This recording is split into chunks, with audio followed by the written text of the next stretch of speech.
ओम नमो भगवते वासुदेवाय। ओम नमो भगवते वासुदेवाय। ओम नमो भगवते वासुदेवाय। ओम अज्ञानतिमिरान्धस्य ज्ञानाञ्जनशलाकया चक्षुरुन्मीलितं येन तस्मै श्रीगुरुवे नमः। नमः ॐ विष्णुपादाय कृष्णपृष्ठाय भूतले श्रीमते भक्तिवेदान्त स्वामिन् इति नामिने। नमस्ते सारस्वते देवे गौरवाणी प्रचारिणे निर्विशेषा शून्यवादी पाश्चात्य देश तारिणे। जय श्री कृष्णा चैतन्य प्रभु नित्यानंदा श्री अद्वैत गदाधरा श्रीवासादि गौर भक्तवृंदा। हरे कृष्णा कृष्णा कृष्णा हरे हरे। हरे रामा राम राम हरे हरे। जगत गुरु शिल प्रभुपाद की जय। भगवत वाणी भगवत गीता जी की जय। गुरु महाराज की जय। हरिओम। हरे कृष्णा। तो उपस्थित सभी भक्तों का बहुत बहुत स्वागत है। आज हम लोग जो है एक एक विशेष विराम के बाद दोबारा से अपना सत्र को प्रारंभ कर रहे हैं, एक बहुत अच्छी जो है तिथि के साथ। तो आज है एकादशी। तो आज हम लोग जो है भगवत गीता का पारायण करेंगे। श्लोक संख्या जो है हमने विराम किया था अध्याय 5 के श्लोक संख्या 25 पे। तो बहुत अच्छी श्रृंखला चल रही थी। अंत चल रहा है श्रीमद् भगवत गीता जी के 5वें अध्याय का। लास्ट जो है हमारा प्रकरण है, जिसमें कि वो बताते हैं कि किस तरीके से एक जो है परफेक्ट योगी जो होता है, एक परफेक्ट भगवान का भक्त होता है, जो पूरी तरीके से जो है परफेक्शन प्राप्त करता है, उसके क्या गुण होते हैं, है ना। तो वो सारे गुण जो है हम सीख रहे थे, समझ रहे थे यहाँ पे, कि कैसे वो अपने वेगों को सहन करता है, किस तरीके से वो जो है अंतःकरण में सुख का अनुभव करता है, कर्मठ होता है। भगवान के ही चीजों में रमण करता है, अंतर्मुखी हो जाता है वो। और उसके बाद जो है वो ब्रह्म को प्राप्त होता है ना। फिर 25 में हमने बहुत अच्छा सीखा था कि क्या करते हैं, लभन्ते ब्रह्म निर्वाणम, है ना। और उसके बाद वो क्या करते हैं, सर्वभूत हिते रता। तो इसमें एक शब्द भी आया था कि उसको जो शोधुम होना चाहिए, है ना। उसको जो है जो है द्वंद्वों से मुक्त होना चाहिए। तो सोढ़ूम जब शब्द आता है, सोढ़ूम का याद है आप लोगों को कि भूल गए? सोढ़ूम का मतलब क्या था? सहन करना चाहिए उसको। और कब तक सहन करना चाहिए? कब तक बताया था सहन करने के लिए? कोई भी चीज है जो द्वंद्व आती है तो सहन करना चाहिए। हम्म। सांस तक माता जी। हाँ। कहाँ तक? सांस तक। आखिरी सांस तक। यस, अपने जीवन का जो है आखिरी पड़ाव तक हमें सहन करना चाहिए। और ये श्लोक पढ़ने के बाद हम बीमार पड़ जाएं, क्योंकि भगवान हम तो आखिरी सांस तक हमको जो सहन करना है। कोई व्यक्ति बीमार पड़ जाए तो हम तो वही श्लोका याद करेंगे, अरे हमको आखिरी सांस तक याद जो है सहन करना है। पर नहीं, भगवान कितने कृपालु हैं। भगवान फिर अगले श्लोक में क्या बताते हैं कि जो ये प्रयास करता है सहन करने का, तो उसके साथ क्या होता है, तो वो इस श्लोक में भगवान बताएंगे। ठीक है। तो श्लोक संख्या 26 में भगवान क्या कहते हैं, काम क्रोध विमुक्तानां यतीनां यतचेतसाम् अभितो ब्रह्म निर्वाणं वर्तन्ते वर्तते विदितात्मनाम्। तो क्या बोल रहे हैं, जो क्रोध तथा समस्त भौतिक इच्छाओं से रहित है, जो स्वरूप सिद्ध आत्म संयमी है और संसिद्धि के लिए निरंतर प्रयास करते हैं, उनकी मुक्ति निकट भविष्य में सुनिश्चित है। तो हमारे मन में ये अगर आ जाता है कि अरे पूरे लाइफ हमको जो है सिर्फ सहन ही करना है, तो भगवान क्या कहते हैं, नहीं नहीं ऐसा नहीं है, एकदम कंफर्म करते हैं। तो यहाँ पे एक बहुत अच्छा शब्द आया है, कौन सा है, कब करेंगे उसको, कब मिलेगा ये मुक्ति, ब्रह्म निर्वाण उसकी कब होगा, कब मिलेगा उसको?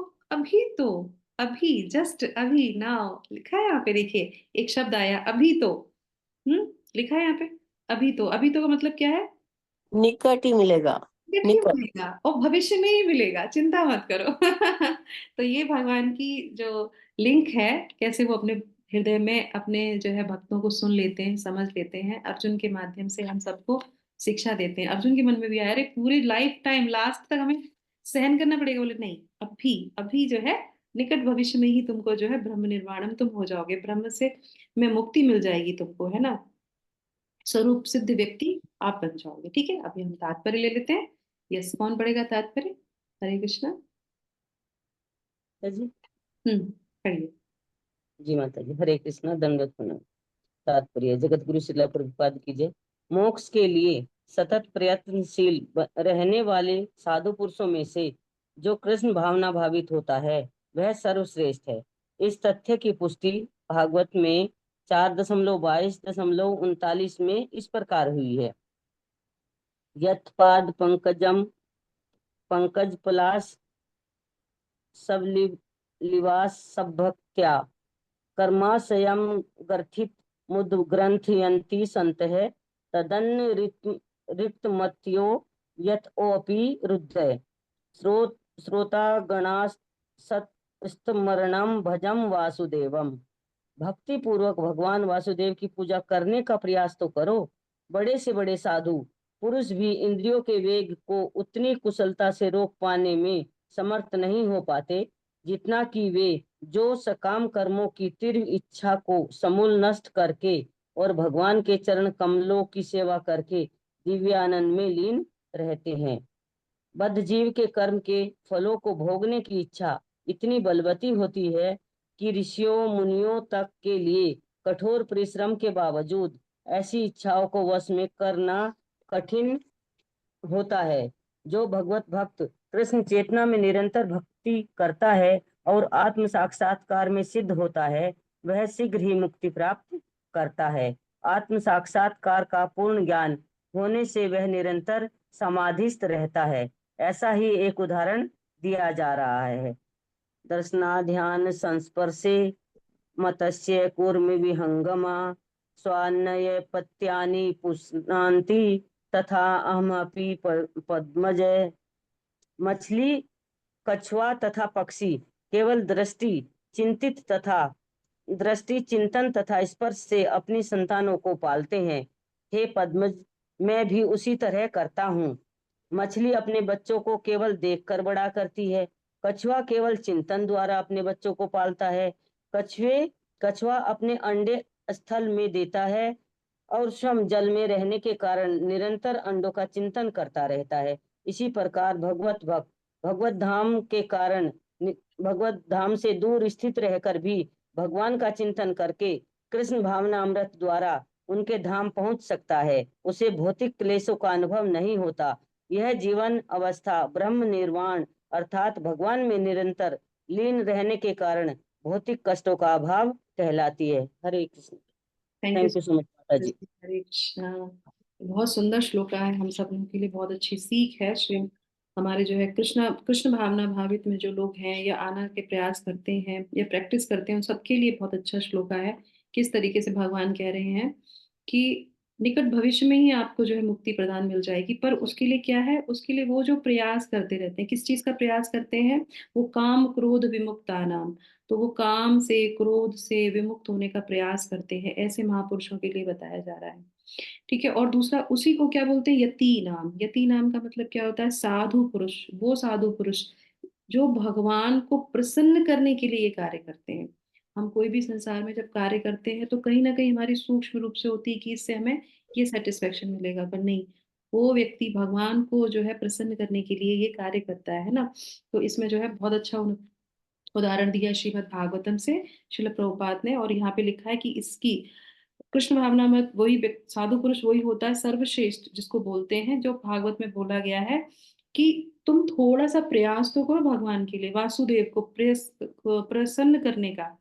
तो उससे क्या होता है, सारे वेगों को आप कंट्रोल कर सकते हैं। पुरुष इंद्रियों के वेग को उतनी कुशलता से रोक पाने में समर्थ नहीं हो पाते जितना कि वे सकाम कर्मों की तीव्र इच्छा को समूल नष्ट करने से और भगवान के चरण कमलों की सेवा करके दिव्य आनंद में लीन होते हैं। समूल नष्ट मतलब जड़ से उखाड़ना। एक चीज होती है, हम कोई चीज करते हैं उसे काटने का प्रयास करते हैं, वो दोबारा से जब पानी गिरेगा, दोबारा से जब हमारी इच्छाएं होंगी। हम लोग श्रीमद् भगवत गीता के 15वें अध्याय में भी पढ़ेंगे कि कैसे किस तरीके से बहुत जटिल है हमारा ये संसार। इतनी इच्छाएं हैं, एक अच्छा खत्म होती तब तक दूसरी शुरू हो जाती है। तो ये जैसे जैसे इसमें पानी, और पानी किसका गिरता है, पानी हमारे जो 3 गुणों का हमेशा उस पे जो है गिरता रहता है ना, सतोगुण रजोगुण तमोगुण। और जैसा जो गुण का पानी गिरता है वैसे ही हमारे पौधे जो है उगने लगते हैं। तो ये बहुत मुश्किल है, जड़ से इसको नहीं उखाड़ सकते, पर एक ही उपाय है। वो क्या है, वो है कि भगवान की जब हम भक्ति करते हैं, भगवान को जब हम प्रसन्न करने का प्रयास करते हैं, तो जो है वो समूल नष्ट हो सकता है। और इसके आगे बहुत अच्छा शिला प्रभुपाद जो है उदाहरण देते हैं। वो कहते हैं यहाँ पे कि बद्ध जीव में कर्म के फलों को भोगने की इच्छा इतनी बलवती रहती है, ठीक है, ऋषि मुनियों तक। उसके फिर वो नीचे लिखा है कि जो भगवत भक्त कृष्ण चेतना में निरंतर भक्ति करता है, कितना समय तक हमें भक्ति करनी चाहिए। लोग कहते हैं अभी हमें 1 साल हुआ, 2 साल हुआ, 4 साल हुआ, 5 साल हुए। हमारे आचार्य बताते हैं कि मिनिमम मिनिमम 40 साल अपने भक्ति अपने आप को भगवान को दे दो। 40 साल आप अपने आप को भक्ति में, कृष्णा कॉन्शियस में दे दीजिए। उसके बाद क्या हो जाएगा, आप जो है थोड़े संकल्पित हो जाएंगे, आप जो है थोड़े से दृढ़ हो जाएंगे। नहीं तो क्या होगा, थोड़ी सी भी वायु आई, थोड़ा सा भी पानी तेज आया या कुछ ऐसे वेग आए, तो आप जो है वहां पे डगमगा जाएंगे। बहुत सी चीजें होती हैं, कभी हम कुछ सुन लेते हैं, कभी कुछ हो जाता है, तो हमारा मन विचलित हो जाएगा। पर अगर आप कंटिन्यू जो है थोड़ा समय, शिला प्रभुपाद क्या कहते हैं कि ये लाइफ टाइम, एक भक्त बोल रहा था कि हमें प्रभुपाद हमने इतने पाप किए हैं, क्या किए हम, कितने जन्मों में कैसे, वो कहते हैं नहीं, ये लाइफ टाइम, इसी लाइफ टाइम को जो है भगवान को दे दो। तुमने पता नहीं कितने जन्म जो है सिर्फ अपनी इच्छाओं की पूर्ति करने के लिए दे दिए हैं, पर ये समय, ये हमारा जीवन जो है सिर्फ और सिर्फ भगवान को हमें समर्पित करना चाहिए। अगर हम ये दृढ़ करते हैं, तो भगवान अवश्य ही हमको यहाँ से निकालेंगे। तो हमें क्या करना चाहिए, कम से कम 40 वर्ष अपने दे दो किसी को। कृष्णा कॉन्शियस मतलब भगवान के लिए, चेतना के लिए 40 वर्ष का प्रयास कीजिए। उसके बाद स्वतः ही आप जो है वहां पे दृढ़ संकल्पित हो जाएंगे, गुरु के शरण में आ जाएंगे, और वो आपको इस भवसागर से बाहर निकाल के ले जाएंगे। और इसके लिए बहुत अच्छा यहाँ पे एक जो है क्या दिया है, बहुत अच्छा पद्म पुराण से ये श्लोका है जो नीचे दिया हुआ है।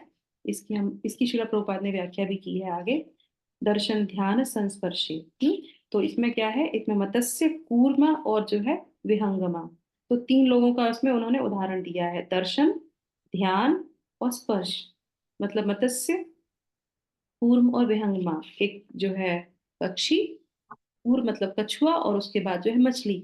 तो क्या बताते हैं, मछली, कछुआ तथा पक्षी केवल दृष्टि, चिंतन तथा स्पर्श से अपनी संतान को पालते हैं। हे पद्मजा, मैं भी उसी तरह करता हूँ। अब बताइए कौन बोल रहा है ये, कौन बोल रहा है ये भगवान कृष्ण ही बोल रहे हैं। और किसको बोल रहे हैं, किसको बोल रहे हैं बताइए, कोई बता सकता है क्या लिखा है यहाँ पे लाइन में, पद्मजा। हम्म किसको बोलते हैं पद्मजा? अर्जुन को बोल रहे हैं वो। नहीं नहीं, ये पद्म पुराण से श्लोक है, तो यहाँ पे अच्छा वो लक्ष्मी जी को बोल रहे हैं। वो अच्छा। लक्ष्मी जी को बता रहे हैं पद्मजा। लक्ष्मी जी किस पे बैठती है, कमल के फूल पे बैठती है ना। कमल पे तो हाँ। कमल के फूल पे वो बैठी हुई है, तो उनको बोले हे पद्मजा। अब वो सोचिए, वो अपनी बात, जैसे माँ बाप जब बात करते हैं अपने बच्चों की, तो वो अपने माँ बाप हमारे जो है वो बैठ के बात कर रहे हैं, और वो क्या बोल रहे हैं कि जैसे कि अ, कछुआ, जैसे कि मछली, जैसे कि एक चिड़िया अपने बच्चों को जो है पालन पोषण करती, ऐसे मैं भी जो है क्या करता हूँ, अपने बच्चों का पालन करता हूँ। तो वो चीज बहुत इंपॉर्टेंट है, ये चीज व्याख्या की गई है, कैसे की गई है इसमें। तो सबसे पहले जो है यहाँ पे आ जाता है, यहाँ पे कि भगवान जो है आ, यहाँ पे बता रहे हैं कि मछली अपने बच्चों को केवल देख कर ही बड़ा करती है। तो मछली क्या करती है, मछली जो है अंडे दे देती है, और उसके बाद फिर वो क्या करती है, वो दूर से जाके दूर चली जाती है, और दूर से वो देखती रहती है, वो देखती रहती है, और उसके बच्चे अपने आप बड़े हो जाते हैं। तो ये साइंस किसकी है, ये भगवान की साइंस है। उनको भगवान ने ये शक्ति प्रदान की है कि वो दूर से देख देख के उसके बच्चे बड़े हो जाते हैं। अब ये हो गया मछली का। उसके बाद क्या सा है, उसके बाद आ जाते हैं, नहीं इससे पहले आ जाते हैं चिड़िया पे। चिड़िया का सबसे टच पास में होता है। तो चिड़िया जब अंडे देती है, उसके बाद क्या करती है, अब पंखों को लेके उस पर बैठ जाती है, साइड में बैठती है, पंखों को उसको ढांक लेती है, वो गर्माहट देती है। उससे क्या हो जाता है, उसके जो है अंडे बड़े हो जाते हैं, फूट जाते हैं, और फिर बच्चे उसमें से निकल आते हैं। तो इस तरीके से स्पर्श से वो जो है उनका पालन करती है। उसके बाद थोड़ी दूरी किसमें हो जाती है, थोड़ी दूरी हो जाती है मत्स्य में। मत्स्य देखती है, बच्चे देती है, और उसके बाद क्या करती है, उसको सिर्फ देखती रहती है। देखने से ही उसका पालन पोषण हो जाता है। और उससे और दूर पे कौन है, कछुआ। कछुआ क्या करता है, कछुआ पानी में नहीं देता है। कछुआ देता है जो है रेत पे, रेत पे अंडे देके, और वो चला जाता है पानी में। पानी में जाके सिर्फ मेडिटेट करता है अपने बच्चों पे। मेडिटेट करने से ही वो जो है उसके बच्चे पल जाते हैं। इतनी सोचिए, इसी तरीके से भगवान कहते हैं कि मैं भी तुम्हारा चिंतन करता हूँ। ये बात वो किससे कह रहे हैं? लक्ष्मी जी से कह रहे हैं। भगवान कहाँ पे है? भगवान आध्यात्मिक जगत में है। भगवान हमारे भी हृदय में है परमात्मा के रूप में, और वो हमारा चिंतन कर रहे हैं। अब ये तो बहुत बड़ी बात हो गई। हम ये पढ़ रहे हैं कि भगवान हमेशा हमारा चिंतन करते हैं। चैतन्य चरितामृत में भी चैतन्य महाप्रभु जो है बोलते हैं, कहते हैं कि मैं बहुत परेशान रहता हूँ, मैं चिंतन करता हूँ कि कैसे सभी जो है जीव को जो है उद्धार करूं, इनके बारे में बहुत चिंतित रहता हूँ। तो उनके भक्त क्या कहते हैं कि महाप्रभु आप बिल्कुल चिंता मत कीजिए, हम आपकी सहायता करें। तो भगवान जब चिंता करते हैं तो बताइए, जब ये बात भगवान बोल रहे हैं तो उनकी सहायता कौन करेगा? कौन करता है भगवान की सहायता जब वो अपने बच्चों की चिंता करते हैं? और भगवान डायरेक्ट तो आएंगे नहीं सामने, तो वो किसको भेजते हैं? किसको भेजते हैं? उनके बच्चों की मदद करने के लिए। आप लोग मेरे साथ हैं या नहीं है? हम्म? चिंतन में है हरे कृष्णा अपने अपने बच्चों के। हाँ, किसके हैं? भगवान जब ये बोल रहे हैं कि मैं तुम्हारी चिंता करता हूँ, तो भगवान की चिंता दूर कौन करते हैं? भगवान की। प्रकृति प्रकृति करती है, क्योंकि वो सृष्टि पे छोड़ देते हैं। और कोई किसी को समझ में आ रहा है मैं क्या बोल रही हूँ यहाँ पे? क्या समझाने का प्रयास कर रहे हैं? हरे कृष्णा माता जी, उनके पार्षद आते हैं। यस, उनके पार्षद आते हैं। और वही तो कहते हैं कि आप चिंता मत कीजिए। जैसे महाप्रभु को उन्होंने बोला कि मैं बहुत चिंता करता हूँ, बोले आप चिंता मत कीजिए, मैं हम सब लोग मिलके हरि नाम देंगे। हम सबको हरि नाम देंगे, क्योंकि हरि नाम से क्या होगा? वो आपके धाम तक वापस आएंगे। एक जो है उन्होंने एक रास्ता दिखाया, हरि नाम लेना है तो हम भगवान के धाम आ जाएंगे। तो इसी तरीके से उनके जो पार्षद होते हैं वो भगवान को सुकून देते हैं। भगवान हमारे हृदय में क्या रहते हैं? भगवान हमारे हृदय में भी है, पर भगवान हमारे हृदय में बेचैन रहते हैं। उनको शांति नहीं मिलती है। गोविंद जो है विश्राम कहाँ करते हैं? जो उनके शुद्ध पार्षद होते हैं, जो हमेशा भगवान को खुश करने का प्रयास करते हैं, जिसको बोलते हैं यति नाम। वो जो उनको खुश करने का प्रयास करते हैं, भगवान उनके हृदय में क्या करते हैं? विश्राम करते हैं। जैसे बोलते हैं ना कि तुम्हारे हृदय सदा गोविंद विश्राम। ये हमारे जो शुद्ध भक्त, जो भक्त हैं भगवान के, जो हमारे गुरुजन होते हैं, वो आके भगवान को संतुष्ट करते हैं। उनके माध्यम से भगवान, चिंता उनकी कम हो जाती है भगवान की चिंता करने के लिए।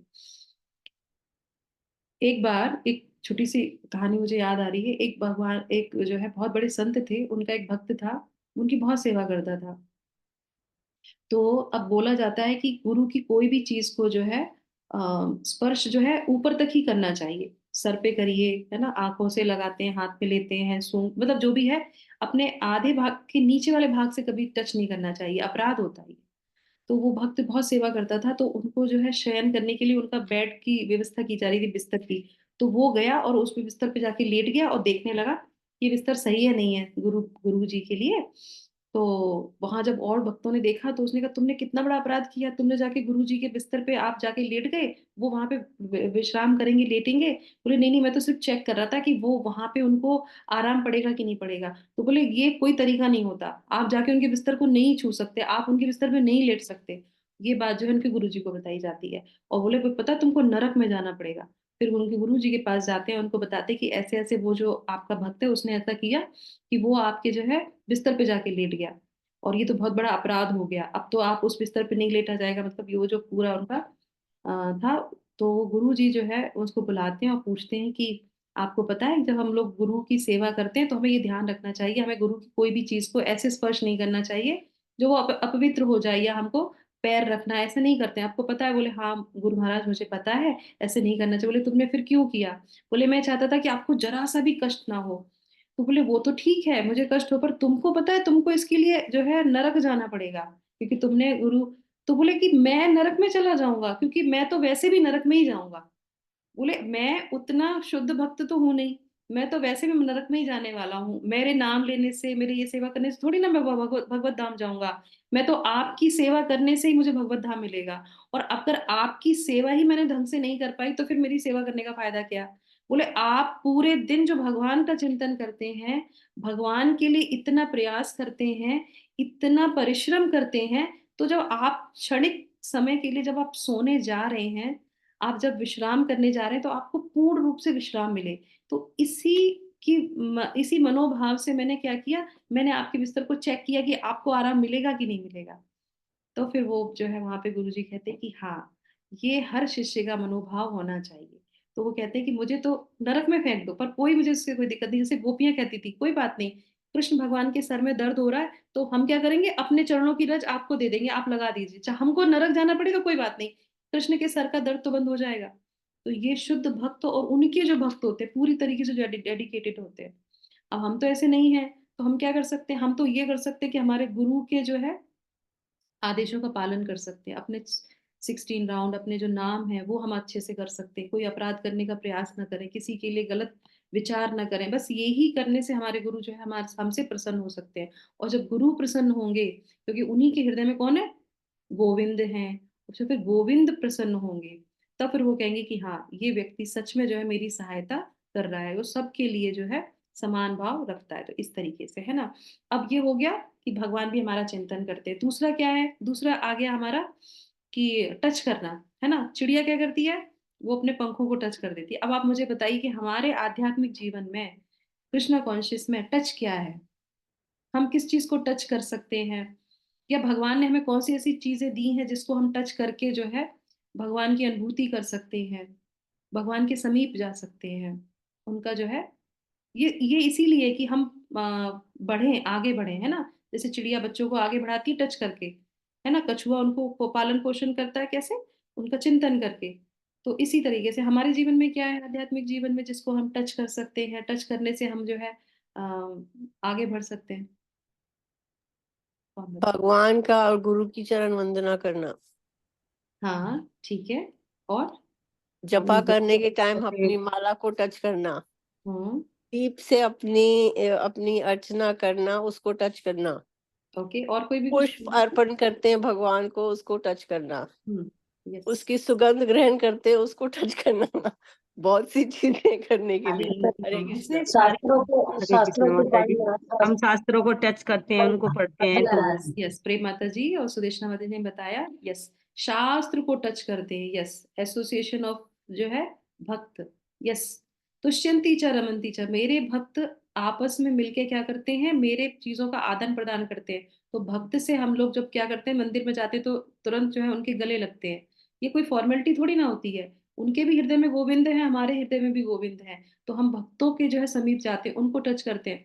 शिला प्रभुपाद की पुस्तक को इस समय सत्र में बहुत से लोग सिर्फ सुन रहे होंगे, और बहुत से लोग फिर क्या कर रहे होंगे, बहुत से लोग भगवत गीता लेके बैठे होंगे। ये क्या है, ये स्पर्श है। आप पूरे दिन में एक बार अपनी पुस्तक लेके स्पर्श करते हैं, ये साधारण नहीं है, स्पर्श ही करना है। स्पर्श करने से ही ज्ञान आ जाता है, स्पर्श करने से ही हम भगवान के समीप आ जाते हैं। शिला प्रभुपाद ने क्या बोला है कि मेरी पुस्तक ही मेरा एसोसिएशन है। तो पूरे दिन में अगर आप एक बार भी शिला प्रभुपाद की पुस्तक को टच करते हैं, तो इसका मतलब आप उनका एसोसिएशन लेते हैं, है ना। तो इसीलिए जब हम सत्र करते हैं या साथ में बैठते हैं, तो हमें अपनी पुस्तकों को अपने साथ में रखना चाहिए।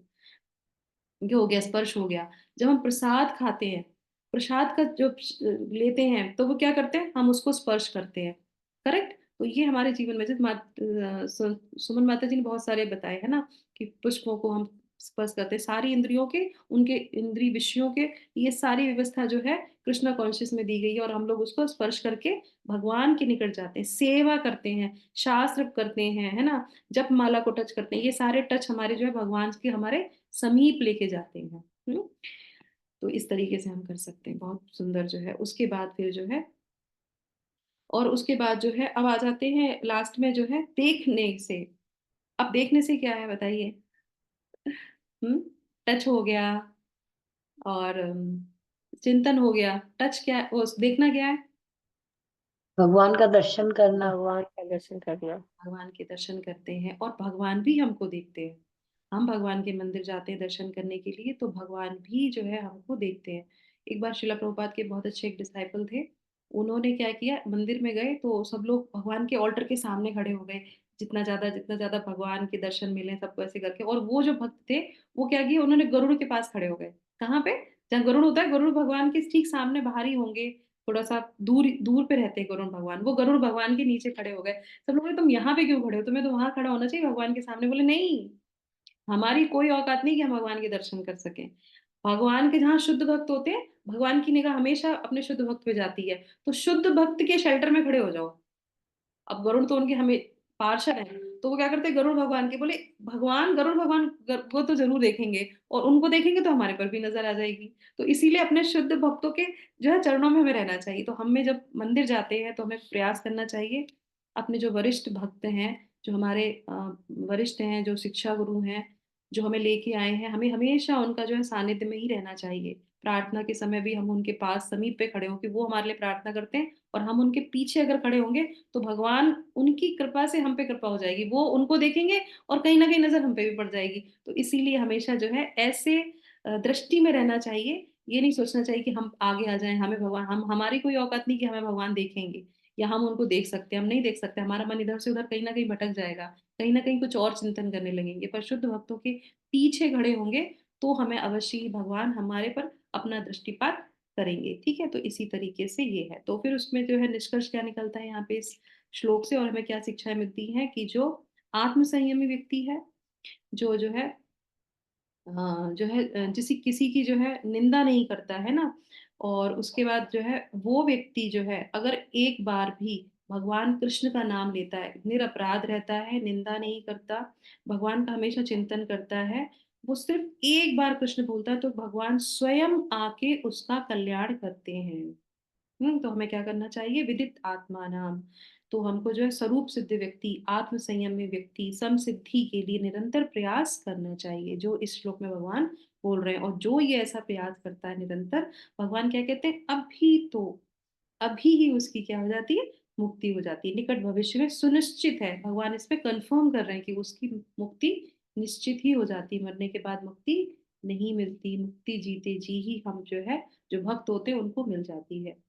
कल ही मैं एक लेक्चर सुन रही थी, तो वो कहते हैं भगवान के जो बहुत शुद्ध भक्त होते हैं ना, वो मृत्यु से पहले ही चले जाते हैं भगवत धाम। वो मृत्यु का वो नहीं होता उनके लिए कि उनकी मृत्यु आएगी तब वो मृत्यु उनको लेके जाएगी, नहीं।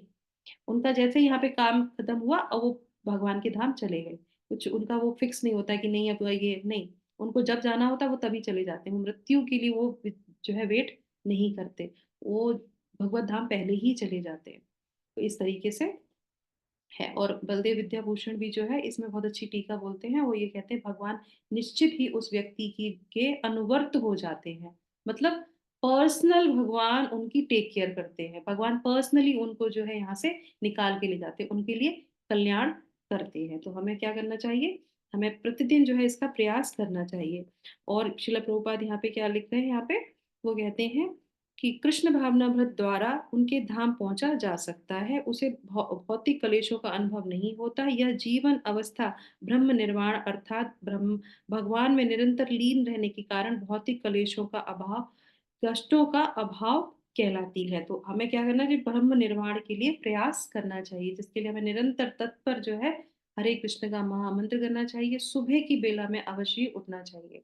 तो आज है एकादशी, कोशिश करिए ज्यादा से ज्यादा भगवान के नाम का जप करिए, और उसके बाद आगे के श्लोकों में भगवान बताएंगे कि कैसे ध्यानी योगी जो होता है, हम अगले ये 3 आगे के जो श्लोक हैं इसमें सिर्फ ध्यान योग के बारे में ही बात की जाएगी, आगे के बारे में कि किस तरीके से ध्यान योग हमारे जीवन में इम्पोर्टेंट है। तो हम लोग जो है नए अध्याय को में जो है प्रवेश करेंगे आगे के 3 श्लोकों के बाद। ठीक है, तो आज हम यहीं पे इसको जो है विराम करेंगे श्लोक को हरे कृष्ण महामंत्र के साथ। और अब है हमारा जो है कार्तिक मास भी आने लगा है, तो प्रयास कीजिए ज्यादा से ज्यादा जो है तपस्या करने के लिए, ज्यादा से ज्यादा भगवान की भक्ति करने के लिए, ज्यादा से ज्यादा हरि नाम लेने के लिए। हरे कृष्णा कृष्ण कृष्ण हरे हरे, हरे राम राम राम राम राम हरे हरे, हरे कृष्णा श्रील प्रभुपाद की जय, भगवत वाणी भगवत गीता जी की जय। Hare Krishna. Thank you so much. हाँ, थैंक यू।